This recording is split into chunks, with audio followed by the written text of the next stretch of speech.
Hi everybody, Sandra Ryerson here, Doctor of Audiology in Carroll, Iowa. Hearing aid batteries were always a topic of conversation and questioning in the clinic. How long should my batteries last? And what can I do to make my batteries last longer? Well, today I'm going to give you the full 411, the full information, everything I know to pass on to you about hearing aid batteries, specifically disposable hearing aid batteries. The size of the battery and the type of hearing aid it's used in are the two main determining factors regarding battery life. The smaller the battery, the shorter the lifespan. 15 years ago, disposable batteries lasted twice as long as they do today. And that is because the technology in these hearing aids has drastically changed, or in other words, it's really improved. And I often compare this to cell phones because I know my very first cell phone was a small little tiny phone. It was it was under $100 and the battery could last almost a week. I hope to get a day, sometimes a day and a half out of my smartphone battery because I'm using it more, it's doing more for me than just making calls. Similar to what hearing aids are. Hearing aids are now doing so much more to process the sound that the battery life is draining quicker. Disposable batteries are also known as zinc air batteries, and they come with a sticker on them. So this sticker preserves the battery and keeps it fresh. So typically when you buy zinc air batteries at the store, they have an expiration date. When that sticker is on there, that battery is not being used, it's not activated. Once you peel off the sticker, there's a tiny little perforation or tiny little opening in that battery, and that battery, once that is exposed to air, it slowly activates, and then it also slowly starts to deplete. So even if it's not being used, if I just set this on my desk, within about 2 weeks, it will be a dead battery, even though it has not been used. And that's because I peeled off that sticker and I activated that cell.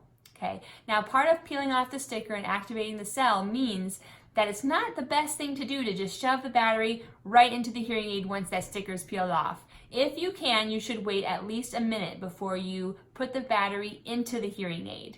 Now, some people say up to 5 minutes is best. Typically, the back of most battery packs say wait a minute, and I typically find it impossible to wait 5 minutes.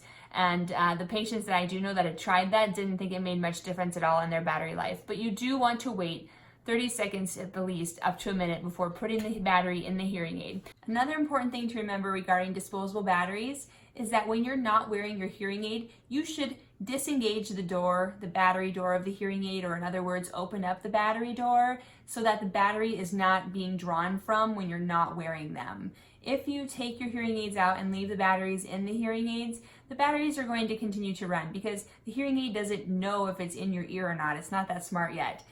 So you have to open up the battery door to turn off and disengage that cell from the hearing aid.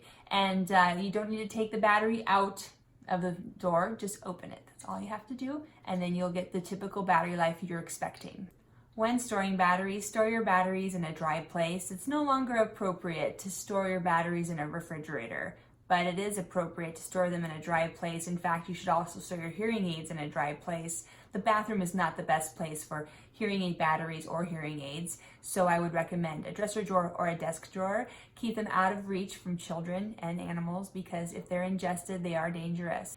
If you're not getting the time you think you should be getting from your battery, it could be that your hearing aid has a short or there's something wrong with the hearing aid itself, so you may need to speak with your audiologist about that.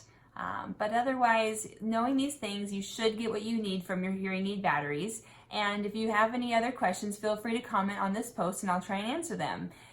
Next month, I hope to talk to you about rechargeable batteries. Hearing aids now often come with rechargeable batteries, which is really exciting. It's good for the environment.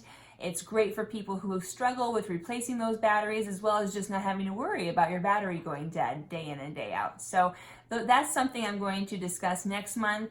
Until then, I hope you enjoy the spring weather we're having here in the Midwest, and I look forward to speaking with you again in April. Have a great day.